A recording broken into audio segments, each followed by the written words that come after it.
Un vigile de son état a été mortellement agressé hier nuit aux environs de 3 h du matin à l'unité 1 des Parcelles Assainies. Âgé d'une soixantaine d'années, ses bourreaux, un groupe de jeunes, lui aurait d'abord asséné un coup de machette à hauteur de la poitrine avant de l'étrangler.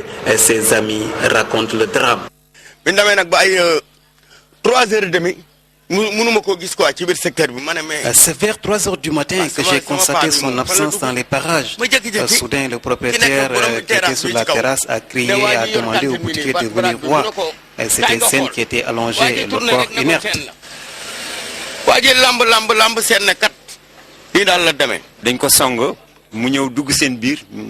Ils l'ont attaqué, puis l'ont frappé d'un coup de machette avant de l'étrangler. Après le meurtre, ils ont tout simplement dévalisé le magasin d'à côté et emporté une importante somme d'argent. Les agresseurs sont entrés, ils ont aussi pris des bagages et de l'argent. Mais cela importe peu, c'est la vie de cette personne qu'ils ont pris et qui m'a surtout fait mal. Une insécurité que les habitants attribuent en grande partie au manque d'éclairage de la localité.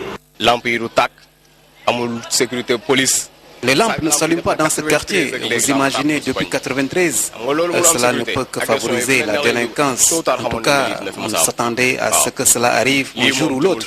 La police de Golfel a ouvert une enquête pour retrouver les meurtriers de Ndofène Sène. Son corps, d'ailleurs, a été acheminé à l'hôpital pour les besoins de l'autopsie. Phénomène qui prend de plus en plus de l'ampleur. Il ne se passe pas un jour sans qu'on entend un meurtre. L'indiscipline en est pour quelque chose, selon cet homme. Les jeunes ne sont plus éduqués, ils font tout ce qu'ils ont envie de faire sans arrière-pensée. Il va plus loin. Les anciens militaires libérés connaissent bien les armes. Après leur formation, la plupart d'entre eux se retrouvent sans travail.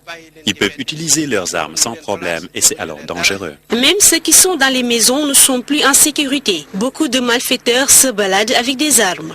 Moi, je ne suis pas d'accord. On ne doit pas laisser les gens se balader avec des couteaux ou des coupe-coups. Ainsi, il y a nécessité de renforcer la sécurité pour diminuer le taux de meurtre si élevé ces derniers temps. On doit renforcer la sécurité, les malfaiteurs n'ont plus peur, on doit multiplier les patrouilles dans les quartiers. Les étrangers sont également pointés du doigt. Pour cet homme, ce sont eux qui ont aggravé les meurtres. Les étrangers rentrent au Sénégal sans papier. Jadis, les Sénégalais n'osaient pas tuer, mais maintenant c'est devenu banal. Ce sont eux qui ont influencé les natifs de ce pays, car ils ont beaucoup d'argent. La solution reste la même pour nos interlocuteurs. Ils préconisent la peine de mort. La peine de mort est indispensable pour diminuer le taux élevé des meurtres ces derniers temps. Il faudra des mesures draconiennes.